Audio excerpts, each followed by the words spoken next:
Okay? I am not suicidal. I am innocent, and I am not suicidal. See, I was going to let you get away with that first little whatever charade, because honestly, I do believe you wouldn't take your own life. Most, if not all, narcissists would never take their own life. They are far too conceited, filled with, well, technically, they are hollow shells of themselves who look to have others fill that void by essentially attaching themselves and draining that individual of everything. But besides that, you probably would not take your own life. I get that. But the innocent part, I'm not gonna let you just fly by with that one, because according to reality, you are guilty of every single charge.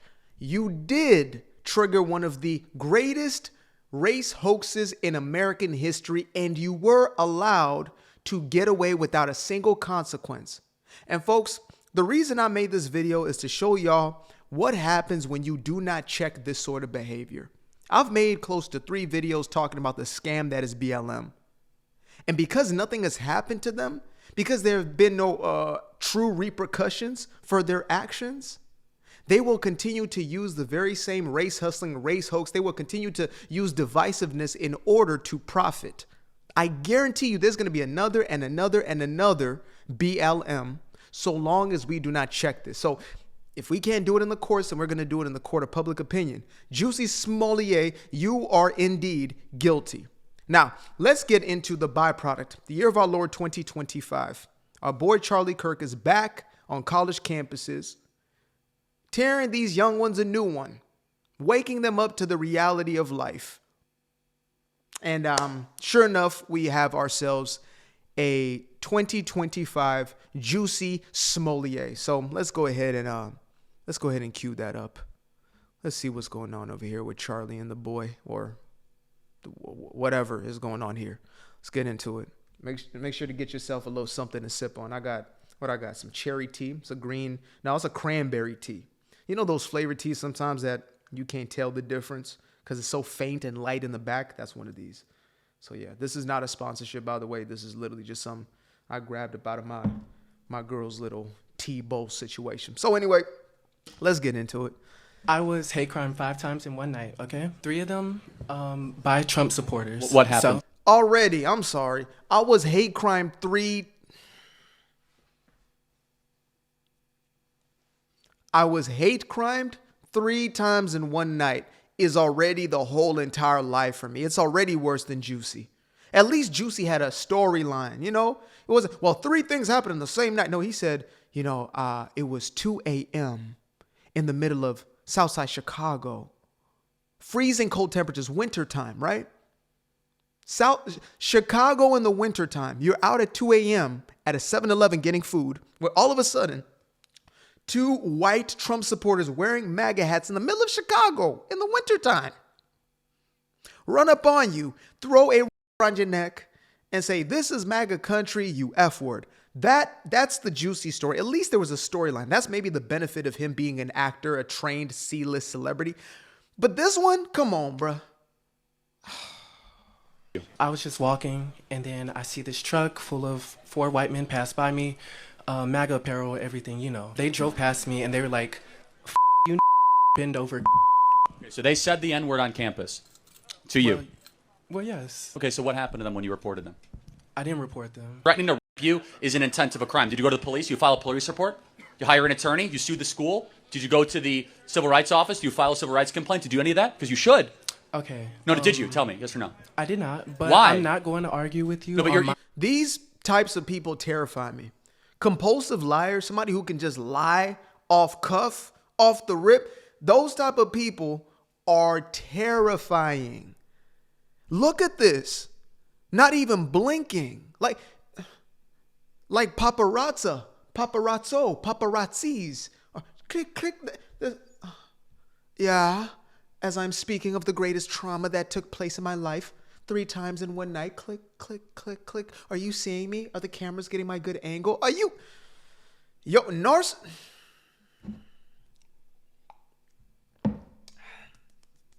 I wish I had one of them rags that the preachers keep up there just to wipe the proverbial sweat off my head, because this right here is This is something else. You're coming in front of Experiences? 2,000 people to say it. Why did you Right. not go to the university and say this happened? Next instance, they threatened to and then just drove off. Hold on. So a bunch of Trump guys who are largely white heterosexual males then also threatened to.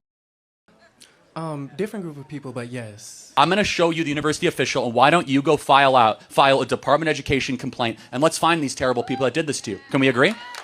Okay. Okay. I'll think about and by the that. way, we'll be able to look at security camera footage, and we'll see. Okay, I'll think about that. But you didn't do that, Can I though. Y'all saw that twitching right there? That's the moment you knew that you duh. That's the moment right there. This one, ooh, wait a minute. Wait a minute. I can actually wait. There can be consequences from my. Wait a minute. Wait a minute. Actually, no. What I meant to say was actually there was 3 of them in the truck, and what they actually said was, we actually happen to very much appreciate and like the little pieces and kernels of corn on your head. That's what they actually. So I misspoke. Tee-hee. Sorry, Charlie. And then skid. That's the energy that I'm now getting. Because you see, the law of FAFO works in this way. As soon as you activate it, you cannot deactivate it. It's a universal law. F around and find out. It's a universal principle. It is ingrained in the fabric, the fiber of life itself. And it has just been activated. And Charlie just so happens to be one of the greatest law of FAFO masters that we have ever seen. So we're gonna go ahead and see the unraveling of this, because it's about to get real juicy. All pun intended. You'll think about it. Hold on. Why wouldn't you want to do that immediately? No, honestly, I think you're Jussie Smollett at this campus. I think you're completely making this whole thing up. I think you are a complete liar, because I am now giving you an opportunity to report this at the high. I will bring this to Linda McMahon, the head of the Department of Education, the federal government. I will make sure these people are arrested by Kash Patel, the head of the FBI. And you'll say, oh, I'll think about it. Because you're making this up. Facts. You're doing this for a political purpose. So will you? No, seriously. Kash Patel will get involved. It's not just a political purpose. It is a attention-seeking purpose. This is narcissism right here. And I don't like to just throw that word out there and label everybody. Some people have narcissistic tendencies. Many of us have at least one. This right here is full-blown narcissism, because you are so self-deluded that you believe you can get away with this in front of all these people. And that's the level of confidence that these people have gotten, because they continue to get away with the lie. We need to check every single one of these so-called organizations, these so-called activist groups. Now we're finding out that, wait a minute, America's biggest U.S. aid program, USAID, it turns out that most of our money was going to BS. Turns out that much of that money was actually being washed and being brought back ashore into the pockets of the crony politicians who are now fighting tooth and nail to keep this thing alive, fighting against organizations such as Doge from checking those damn books. Imagine that. Imagine that. No, not today. Not today. Not today just as in literally the day, but this isn't the age of that. This is the age of truth. We're here now. Welcome to the age of truth, where all things shall be exposed. Everybody's getting held in contempt until proven otherwise, because I'm sick and tired of this.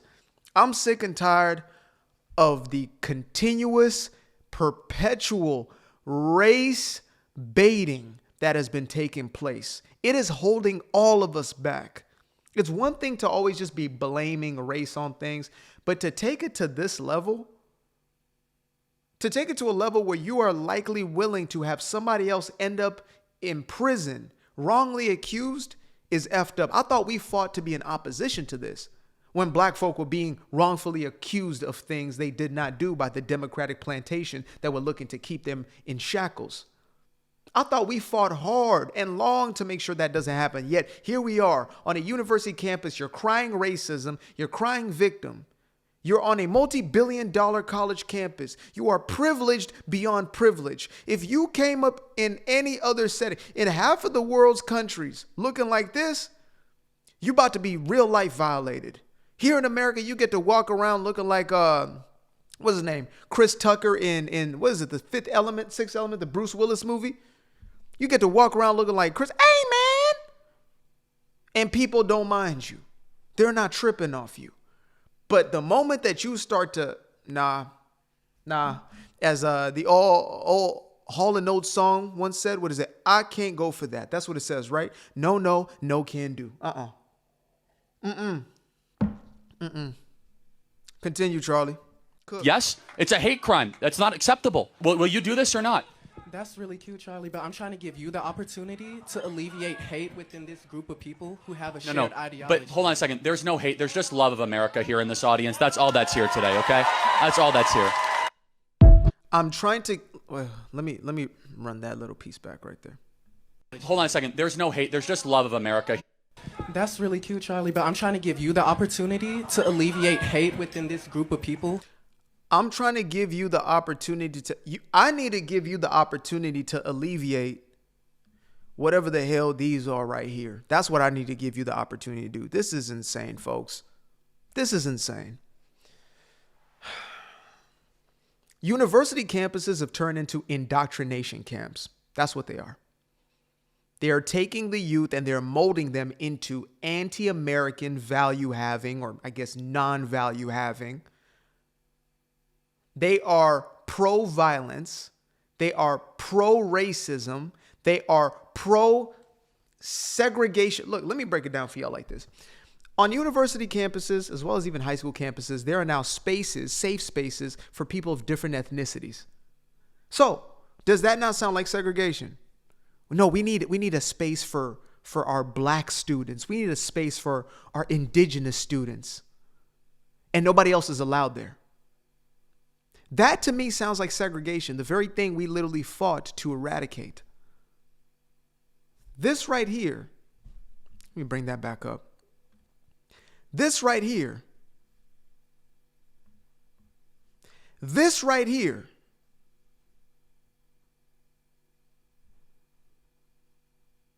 is the problem. It's not racism. It's not white supremacy, not in this day and age. Those aren't the issues now. They're at least not, they don't even take up enough of a percentage of the actual problems to matter anymore. The problems are cultural. The problems are cultural and the problems are psychological. When you bring up a generation, when you are fostering or egging on a generation with this much of a victim complex that they look to victimize themselves, forget about it. Forget about it. The generation to come, the ones who are going to be the leaders in politics, who are going to be the teachers, the professors, etc. This is the mentality that they're moving through life with, because these are the ones who are on these college campuses, the so-called educated class, the so-called elite. That's them. This is the type of way they move through life. I believe it was Charlie Kirk or somebody else who said that the cost or the demand for racism is far outweighing the supply. There's not enough racism. I think he actually might have said in this exact video, the supply of racism is not enough for how much demand they have. So let me break that down. These lefties, these so-called liberals, etc., they want there to be these racial conflicts and situations because it gives them a sense of identity, purpose, and for some it is, power and influence, as well as, financial gain, the likes of the BLMs, etc. When you don't have actual things happening in the capacity that you want them to, you create them. So you're creating a synthetic supply for this demand. The left demands for there to be racial injustice. It demands for there to be inequities and all these other sorts of ideas because it is rooted in those things. So it's kind of like a dentist. A dentist would hate the day where teeth no longer decay. That's a bar. They would despise that day. As much as they want people to, of course, have good teeth, etc., they're going out of business the day that people no longer have any sort of tooth problems or teeth problems. So the left or these so-called activists, that the moment that these conversations are no longer relevant, the moment that these things are talked about in an honest way to say, yeah, those aren't the real problems, they're out of business. And there's an entire industry that has been built on the backs of these sorts of individuals, at least not them, but the Al Sharptons, et cetera, who created an entire industry that is now a multi-billion-dollar space where hundreds of millions of dollars are being donated, given over, handed over to people with these sorts of stories. I remember when it was coming up. I do. I remember all of a sudden BLM and, I was like, okay, I guess they care about, black people being harassed by the police or lives being taken. I guess it is happening at this massive scale. And then I started to research for myself. What are the actual numbers looking like? And I was like, wait a minute. So they're making it seem as if this is happening everywhere at all times. Like this is rampant.